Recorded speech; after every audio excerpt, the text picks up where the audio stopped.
I do believe that there are women who are my age who are considering their financial situation and they feel quite honestly financially stuck. And so I am still paying my life forward in this area, and I just feel like I want to share this with one other woman so that you don't feel like you are alone. I am a woman of a certain age, and I am just taking inventory over my life, and I'm just considering a lot of things, and one of those areas is my finances.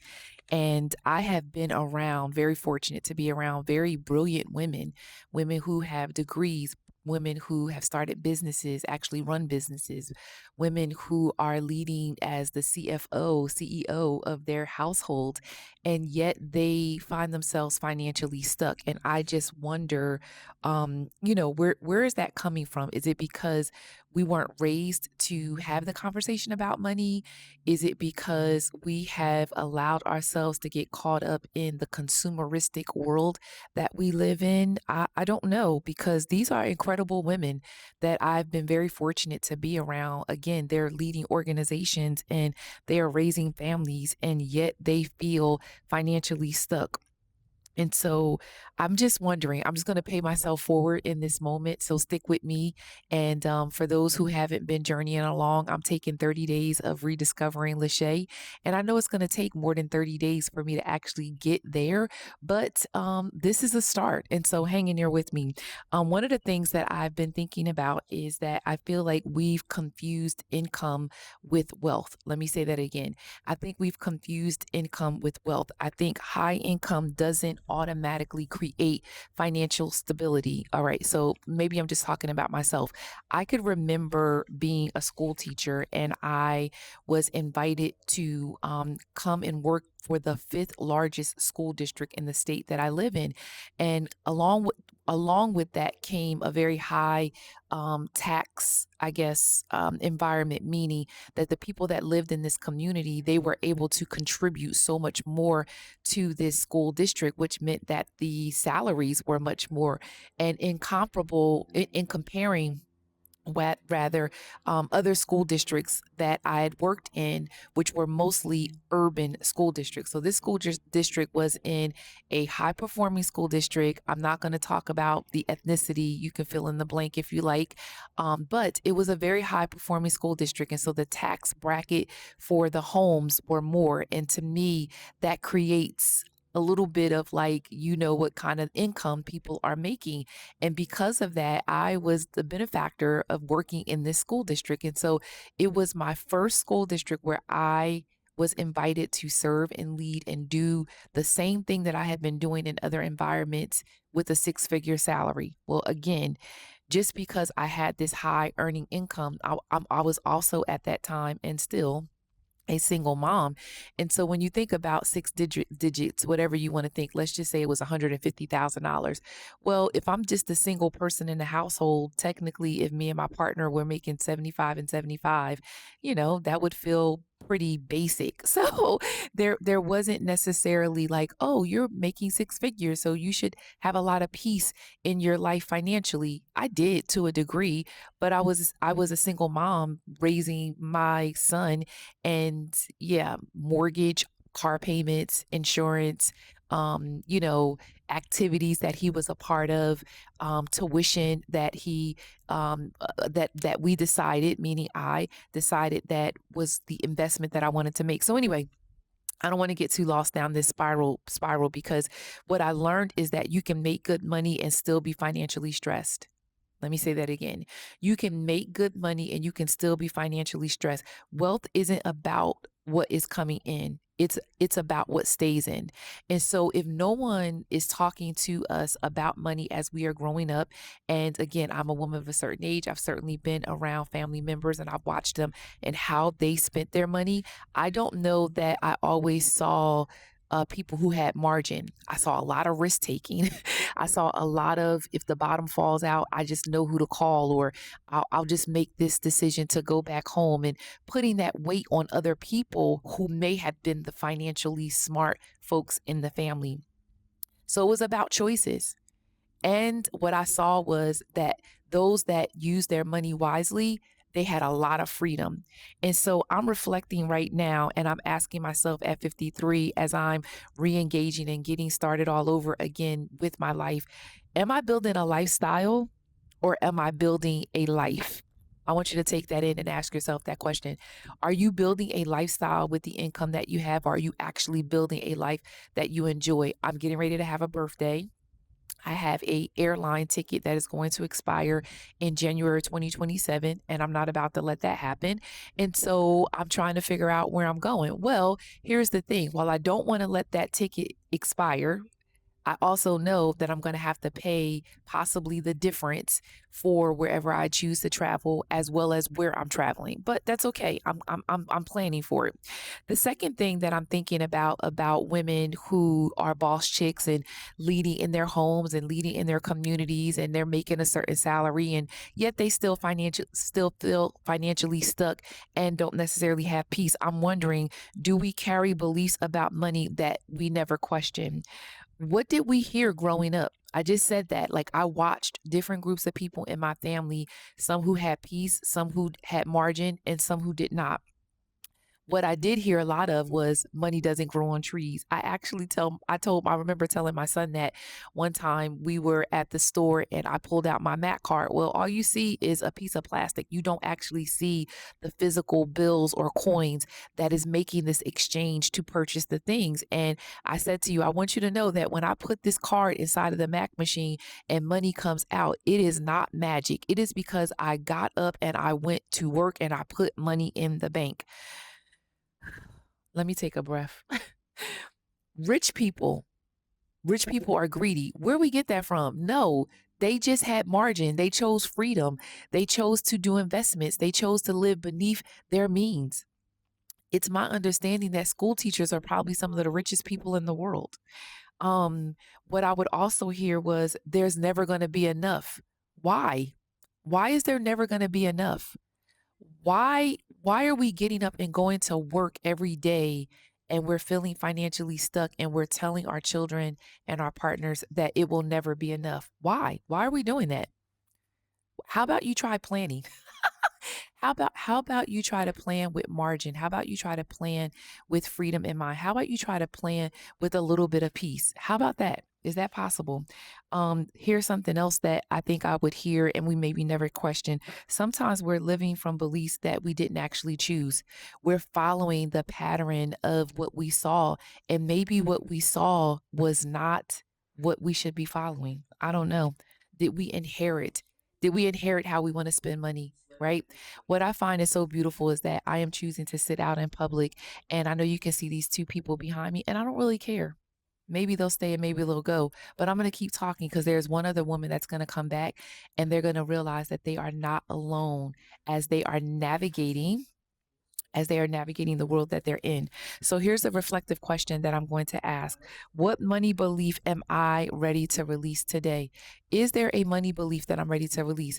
Aside from the fact of me wanting these two people to move from behind me, totally fine. I'm going to keep talking. I'm going to keep talking because I'm asking that question of myself and I'm asking that question of you. Is there a money belief that you were raised with that maybe today is an opportunity for you to release it? Okay, here we go. We avoid what makes us uncomfortable. Listen, people don't like to talk about money. Couples don't like to talk about money. I think there are some churches that don't like to talk about money. And thank God that I don't attend one of those because my pastor, he don't back down. He's trying to see people get spiritually formed and for them to get free. So people don't like to talk about budgets. People don't like to look at bank statements. People don't like to talk about debt. People don't like to talk about investments. People don't like to talk about retirement. People don't like to talk about money. We tell ourselves we'll deal with it later. And guess what? Later turns into years. Later turns into years. Here's the truth. Ignoring money doesn't make it less powerful. Let me say that again. Ignoring money doesn't make it less powerful. We need to talk about money. And that's why I'm around women who are powerful, who are strong, and they making good money and they are financially stuck. Okay, I'm going to take a breath. Here we are. When we spend, we feel soothed. Let me tell you right now, I get into my email and I get all kinds of responses that is inviting me to go shop. And a part of me is saying, I want to, but I understand that I want freedom and I want margin. Um, this isn't about me judging anybody because I'm just paying my life forward. So I ain't talking about you, I'm talking about me. Sometimes we shop because it makes us comfortable.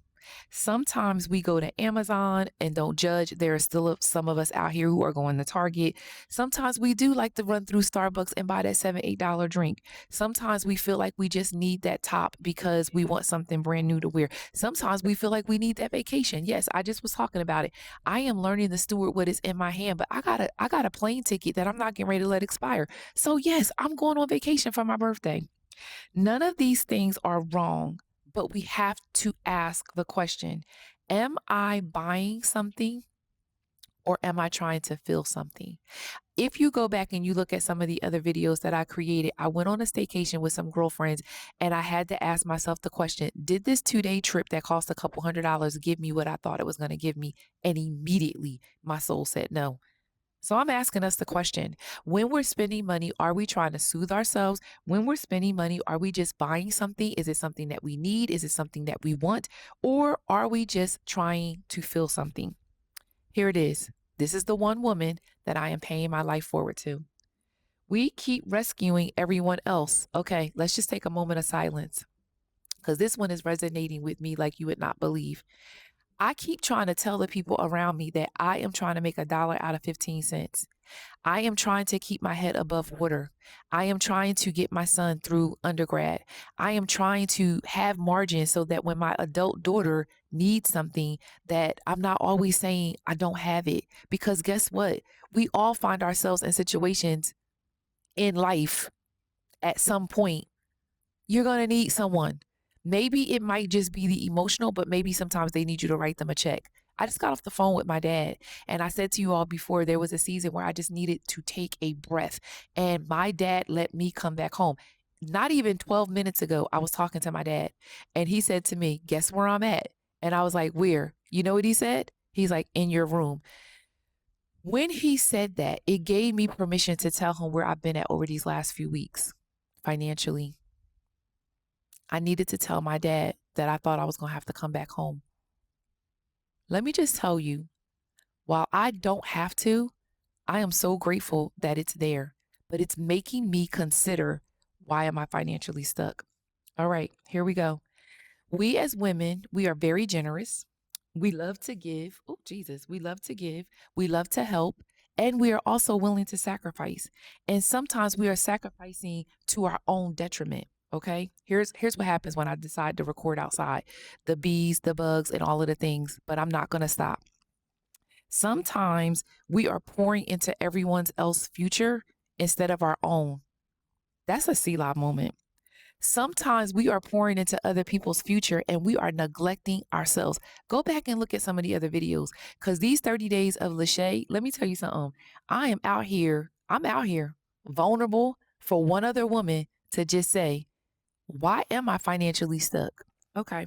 Here's the last thing that I will share. We also think that it's too late. I am a woman who is 53. God will, I will be 54 in November. And what I will tell this other woman, it is not too late.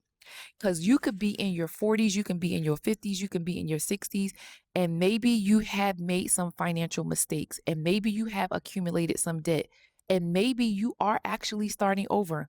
Let me tell you, sis, you are not behind. You're actually you're actually not having a midlife crisis. Go back and watch the video. You're having a midlife awakening and you have more wisdom you have ever had before. So let me just tell you some things that I wrote down that I'm learning. I'm learning that becoming financially healthy isn't just about numbers. I'm learning that it's about becoming emotionally healthy. I'm learning that it's about making decisions from peace instead of pressure. I'm learning that from purpose, that I don't have to be comparing. I can live the life that God has given me. I'm learning to steward instead of being afraid. So, the one woman that is going to come back and watch this video, maybe becoming financially free starts long before the bank account changes. Yes, sis. You looking at the bank account. You want so desperately to be free. I want you to know that maybe that freedom is going to start before that bank account changes. Maybe it starts the moment we stop believing that we're stuck and we actually can take action and find margin and be free. Maybe today, as you're watching, it really isn't even about having more money. Maybe it is thinking about why and how we spend. Maybe it's about becoming a wiser steward of what God has already entrusted you. What's in your hand? How are you stewarding that? Are you partnering with God when you're making decisions about your money? And maybe, just maybe, sis, maybe we're at the place of our lives where we get to live the life that God said He promised for us to live: joy, peace, and vitality, considering our money managed. How are we managing our money? Let me leave you with this. This is what I wrote down. Financial freedom isn't just about having more, it's about becoming someone who manages what she has with wisdom, with peace, and with purpose. All right, come back tomorrow. And I'm going to tell you right now, I'm probably going to be looking the same because I'm going to go ahead and record this other one because this one came to me about fear.